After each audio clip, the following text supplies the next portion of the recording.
NFL's new dynamic kickoff was supposed to save one of football's most boring plays. And hey, it actually did. It worked. For the first time in years, kickoffs are exciting again. The ball is coming out of the end zone a lot. Returners are making guys miss, and fans are remembering that, oh right, special teams exist. That's right, more cutaways to Steelers special teams coach Danny Smith. The excitement has gone up, but there's also a downside, a dark downside to all of this. I'll get into all of that. I'm going to explain how the kickoff is changing the game and tell you why it actually might not last. That's right, the impact on a couple levels might be too significant. Make sure to subscribe here. We just crossed 821,000 subs, and I'd like to get to 830 by the end of November. I'm Brandon Perna. This is That's Good Sports.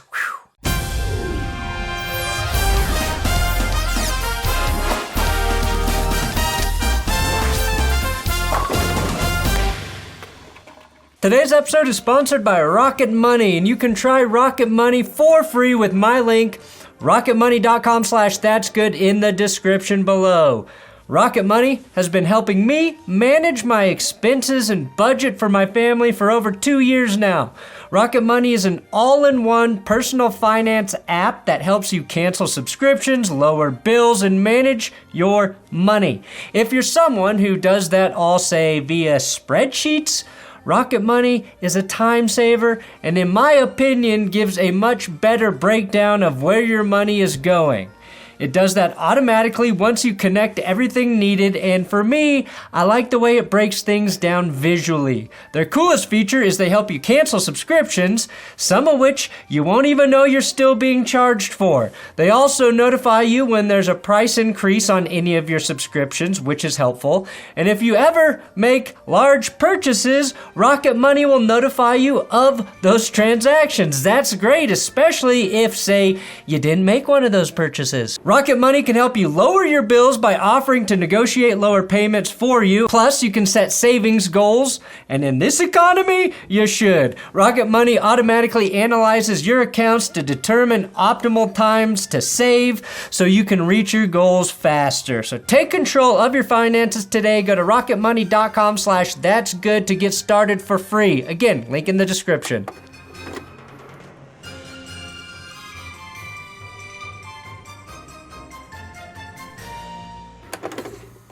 Through the 2025 season, so far, 79.3% of kickoffs have been returned per NFL operations.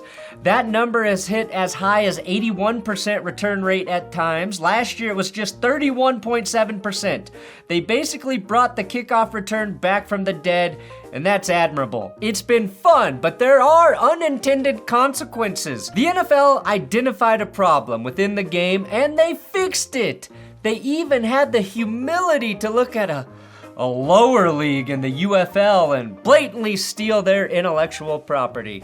Good job by the NFL. There have already been twice as many 40-plus yard returns as last year. I think I can speak for football fans by saying we prefer this to the formality of a touchback. Unless our offense just scored, of course. And every highlight package suddenly has a reason to include that weird 15 seconds between touchdowns. The window to take a pee break has definitely closed, but that's a sacrifice we have to make as fans. If peeing your pants during a kickoff is cool, consider me Miles Davis.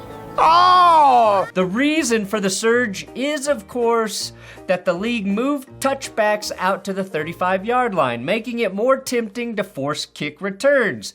Kicking teams are now aiming for the so-called landing zone, hoping to pin returners deep instead of just booming it through the end zone. It's working. 73% of kickoffs are landing there, compared to only 20% last season, when the new dynamic kickoff was first officially introduced to the NFL. Of course, that's had a bunch of ramifications on the league at large. Within 2 years, the standard starting point for an offense off a kickoff was the 25-yard line. Now we've just accepted that offenses have the luxury of getting the ball at the 35-yard line. That's obviously just for touchbacks, but it's going to skew the data. Last year, teams were still willing to kick the ball through the end zone and seed the 30-yard line as a starting point. But those 5 yards made a huge difference to special teams strategy. When the starting point was the 30-yard line in 2024, 68% of kickoffs resulted in touchbacks. Now that it's hitting at the 35, we're looking at just a 16% touchback rate. And if you're watching a lot of football this year, you'll know that those touchbacks don't look intentional. Kickers are trying to pin the returner inside the 5, and they just put a little too much on it. One massive ramification has been NFL teams trying to strategize the kickoffs. Rams kicker Josh Carty led the charge early in the season with the dirty ball kick, which is essentially a wobbling knuckleball kick designed to be really hard to catch and fall in the landing zone. While Carty had some success with it, leading to mistakes by the receiving team, those unpredictable pesky little balls can also go out of bounds too easily, which if that happens, the ball is spotted at the 40-yard line. Or if those balls don't go far enough, they land at the 40-yard line. We saw numerous kickers utilize this dirty ball kick and quite a few gaffes because of it. It's probably why the Rams just started accepting touchbacks. The other change is giving a trailing offense the ball on the 35 at the end of the fourth quarter. That seems way too easy when a team only needs a field goal to win. The pinnacle of trying to kick a dirty ball and it blowing up in your face was week 4, Thursday Night Football. We saw Sam Darnold and the Seahawks get the ball at the 40-yard line after Cardinals kicker Chad Ryland attempted one of those dirty ball kicks only to see it hit just shy of the landing zone. 28 seconds and 1 timeout to go 25 yards seems a little too easy. Plus, we have seen field goal kickers hit from over 50 yards more regularly after the NFL allowed them to work their kicking balls. The one thing I say about the K-ball is, sometimes you get it in, sometimes you don't get it in. I think it's safe to say that there isn't a coach in the league that would prefer a touchback as opposed to rolling the dice on a return. Well, except for one guy, Sean McVay doesn't seem to have a problem with touchbacks. 48% of the Rams' kickoffs have now resulted in touchbacks this season. That's 20% higher than Jacksonville, who has the second most touchbacks in the league. Probably because Cam Little has a fucking mortar for a right leg. Try smashing a 70-yard field goal and then attempt to feather a ball inside 65 yards. Not gonna happen. If you were wondering, the Steelers have the fewest touchbacks in the league at under 5% because Chris Boswell is a serial killer. Yeah, and our kicker is a serial killer, man. He got a low pulse rate. And one with deadly precision. If he was actually a serial killer, I'm not sure the FBI would ever catch him. I ate his liver with some fava beans and a nice Chianti. Interestingly enough, for the Rams, it doesn't seem to be hurting them too much. This includes all drives, not just ones after kickoffs. But the Rams' opponents are starting their drives at the 29-yard line on average, which is 6th in the league. Of course, that's also a product of having a good offense and defense that are both able to win the tug of war for field position.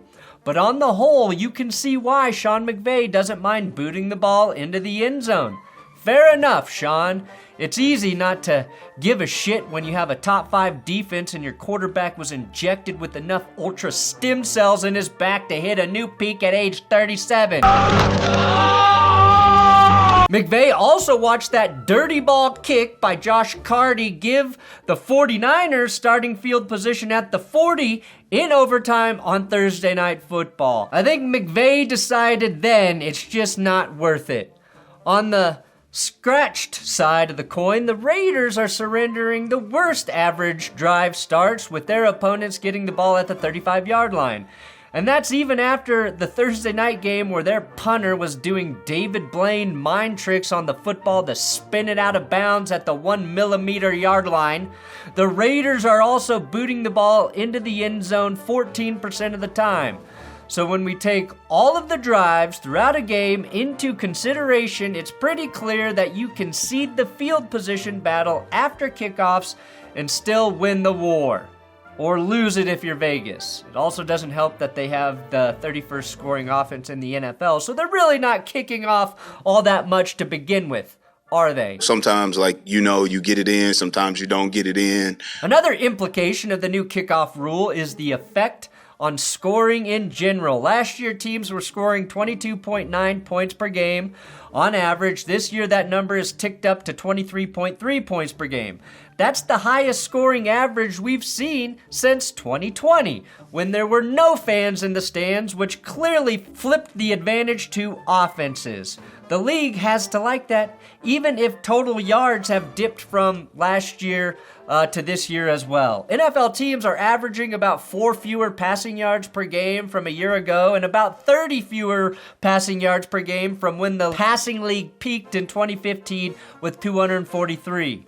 It's negligible, and the difference in passing yards is a trend that started in 2022 before this rule was implemented. And we did a video about that last year, and that's due to the increased use of 2 high safeties, right? An unintended consequence from this kickoff rule is that even with the addition of an extra game, it's going to be harder for quarterbacks to break passing yard records. 10 to 15 fewer yards per game adds up on the final stat sheet, which makes Peyton Manning's record of 5,477 yards in 16 games feel pretty safe for now. And I think many of us thought Patrick Mahomes would surpass that mark when he had 5,250 passing yards in 2022.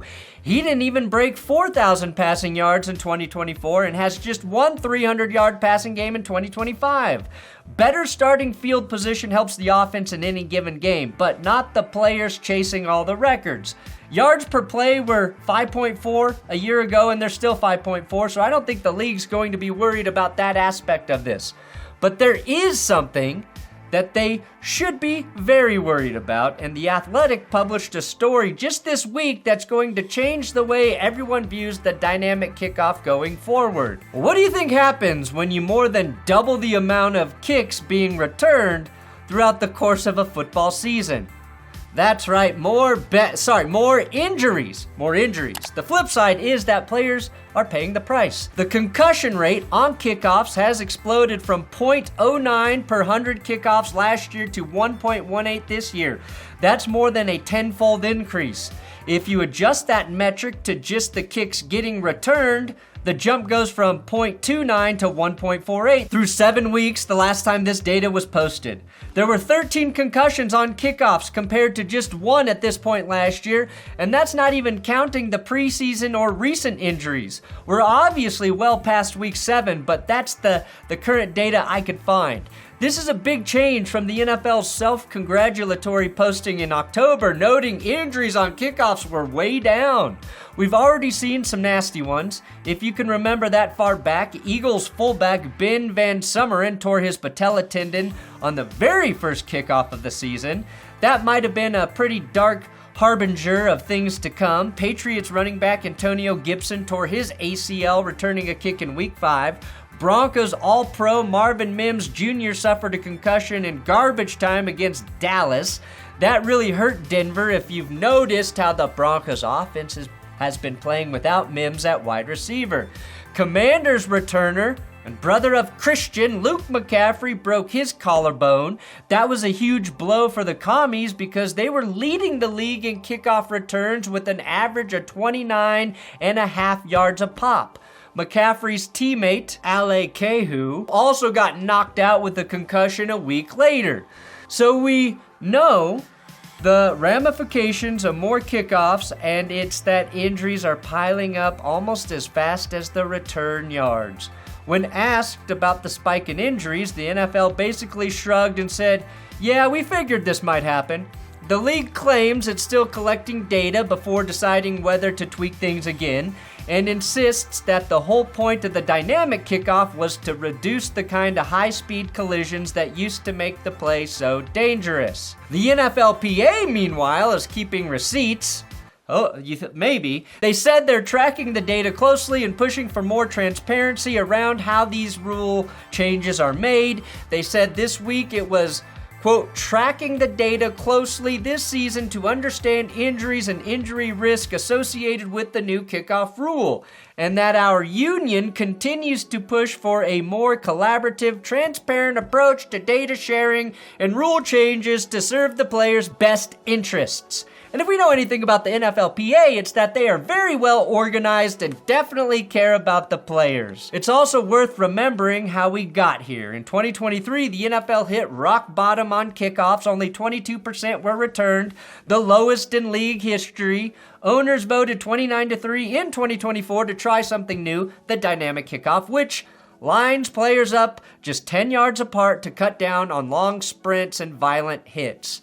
The early results were modest, so the league doubled down this offseason, moving touchbacks to the 35 to force more action. Mission accomplished, right? Our enemies are innovative and resourceful, and so are we. They never stop thinking about new ways to harm our country and our people, and neither do we. But now the pendulum might have swung just a bit too far, because at the end of the day, returners still have a big head start and are hitting at least close to full speed before they hit that big special teams wall. At a certain point, we have to acknowledge that kickoffs are just dangerous as shit, and there's no getting around it without completely bastardizing the concept of it altogether, or just eliminating it. The same is true for the sport of football, right? And we've already seen the consequences of overprotecting quarterbacks. Somehow, they still find ways to pull their hammies and shred up their feet. But you will not be putting your body weight on those princesses now, will you? The competition committee is going to have some tough decisions to make this offseason, because we have seen moving the touchback to the 35 is one of the most significant rule changes the NFL has implemented. Injuries are up, that's a little harder to notice overall, but the kick return rate increasing so much is drastically changed the game. This offseason, they need to decide, are they gonna tweak the spacing, move the ball again, or accept that football's most chaotic play might always carry some risk. It's going to be hard for a league that lets players play with guardian caps on their heads to also just admit that sometimes kickoff returners are going to get their bells rung, and we're just going to have to live with it. Maybe we need to make guardian caps bigger. I'm not gonna rest until we're able to see Romeo Dobbs from outer space. My solution at the time of this rule change was to just move the kicker back, not the touchback forward. Make it a more difficult job for the kicker to get the ball into the end zone, which the Bears kicker already showed us can be a problem when Chicago fell to the Vikings early in the season because they let Minnesota return a kick out of the end zone and take time off the clock to the 2-minute warning. Make a strong-legged kicker an advantage. Yeah, the intent was for the ball to go out of the end zone. Did you guys consider onside kick? I mean, how did that? Yeah, we felt like if we had kicked it out of the end zone and gotten the 3 and out that we would get the ball back with around 56 seconds. The return rate won't be quite as high, but I think it hits a better middle ground for the league. Injuries stay lower, as we see roughly a 50% return rate instead of, say, 80. That's just my guess, but it could work. One thing's clear, the kickoff is fun again. For the first time in years, it actually feels like a football play and not just a formality. But if the injuries keep stacking up, fun won't fucking matter. Teams are gonna be less willing to put their most dynamic athletes back for kickoffs.